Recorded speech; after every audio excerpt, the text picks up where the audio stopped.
Welcome to Becoming a Better You podcast. I am your host, Coach Paul. While doing over a decade in prison, I faced many ups and downs, including losing my mom and stepdad to cancer and struggling with my drug and alcohol addiction. It took 9 years in before I was tired of the way I was living and decided to turn my life around. And now it's my mission to help others do the same. For the past 3 years, I've built an elite online fitness platform to help others gain control over their mindset, health, and fitness so that they can overcome all of life's obstacles. Join me as we tackle difficult challenges, overcome obstacles, share our health and wellness goals, and motivate each other through the process. Together we can grow, transform, and become better. Are you ready? Then let's go.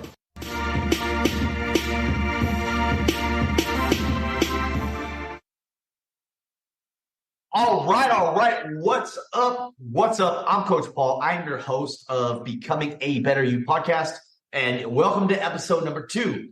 Super excited for you joining us today on today's episode. As we dive a little bit deeper into my backstory, I want to make sure I'm able to allow you to get to know me better as your podcast host, as your friend, as your coach. I want to share my story and how it can affect others. And then one thing I want to talk about my childhood, right? And I want to talk about the effects our actions have as parents on our kids. So as a child, I had a good, loving family to begin with. Growing up in my household, my mom loved me, my dad loved me, but my mom began to struggle with her drug and alcohol addiction. And when she began to struggle with her drug and alcohol addiction, it caused a lot of turmoil, caused a lot of drama in our household. And because of this turmoil and drama, I remember being a young age and hearing my parents fight. My mom would come home drunk, potentially on drugs. My dad would get angry. They would go in the room. They would fight. They would slam doors. They would break stuff. Me and my little brother would hear yelling. We would hear cussing. We would hear things hitting the wall, doors slamming. A lot of violent action going on here at this time, right? My mom would get mad. She would slam the door. She would leave, right? And we would see these actions.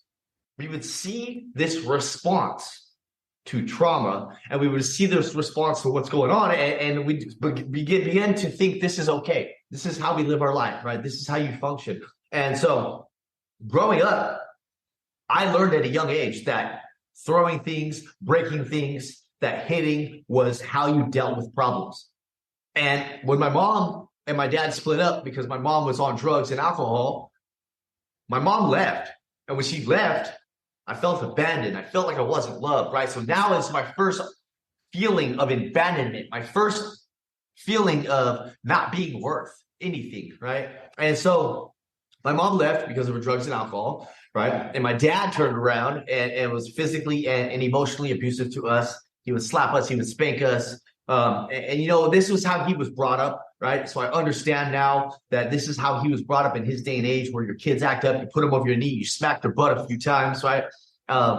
But this was not a healthy reminder to me, and this wasn't an opportunity for me to feel loved, right? And because of that, I learned at that young age that the way you deal with problems, if someone does something you don't like, is you put your hands on them.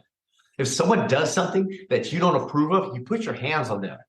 And so over the years, as I got bigger, as I got angrier, as I started doing drugs and hanging out with certain crowds of people that were negative influences on my behavior, I stuck with this ideal of what I saw my parents do: yelling, screaming, breaking stuff, slamming doors, hitting, right? This became how I responded to obstacles in my life. This became how I responded to situations in my life. If you said something I didn't like, I wanted to hit you. If you pissed me off, I would break stuff. I would throw stuff. I would slam doors. I would make scenes. And this became worse and worse over time.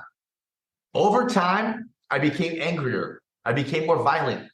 And I became quicker to react in an inappropriate manner with situations that weren't really that big. And so fast forward, I'm 15 years old, right? I get in an argue with my own brother, and I respond by putting my hands on him.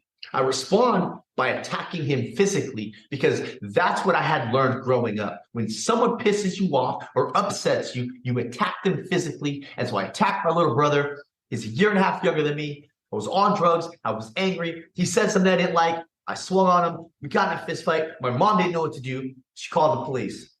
The first time I ever went to jail at 15 years old was because I beat up my own little brother.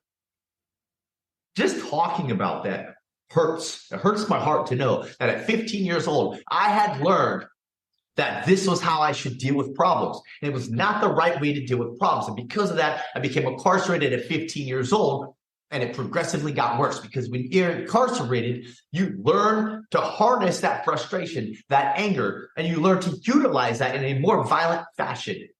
And so while incarcerated, I got in fights, I got in arguments, and this was a snowball effect. And it progressed from there. And over the years, I became angrier, I became more violent, and I reacted a lot quicker and inappropriate to certain situations. And the reason why I want to bring this up, first up, is this is the second episode of the podcast. I wanted to give you a little bit more insight into my past, right? And as we move forward with this podcast, I'll continue to tell you my story, continue to tell you about my past, but at the same time, I'm going to be bringing on some amazing human beings, how they're striving to become better in their lives and in what they're doing. But I also wanted this message to be sent out to the parents out there.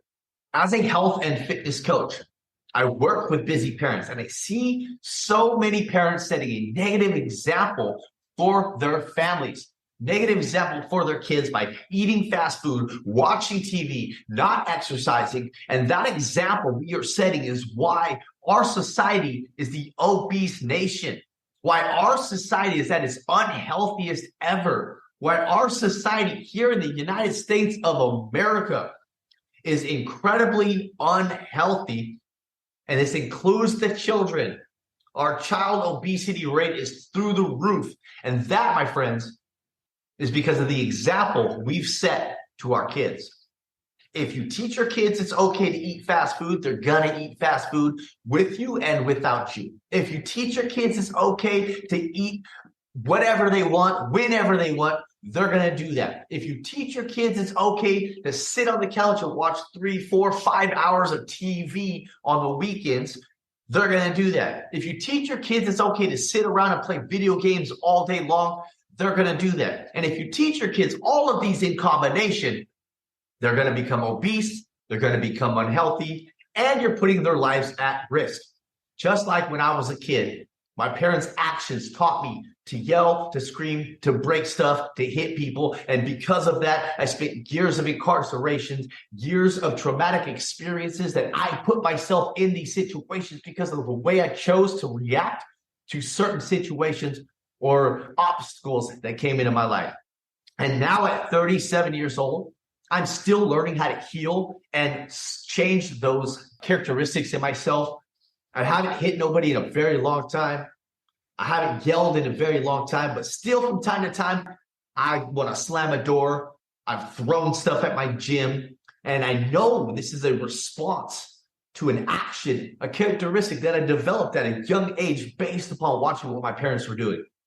And so what I want to ask you to do, I want to implore you to do as a parent, is to change your own habits so that you can teach your kids never to pick up those habits. If you never teach your kid to cuss, someone else might, but there's a better chance they won't. If you do not teach your kids to eat fast food all the time, there's a better chance they won't.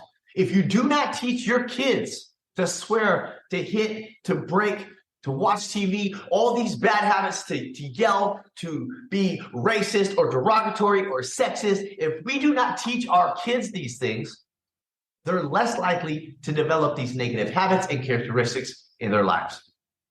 So I hope you found value from this podcast. I hope that you're able to see some insight into my past while at the same time learning a little bit more about what changes you can make in your life in order to ensure that not only you are more successful, but that your kids are more successful as well, because the children are our future.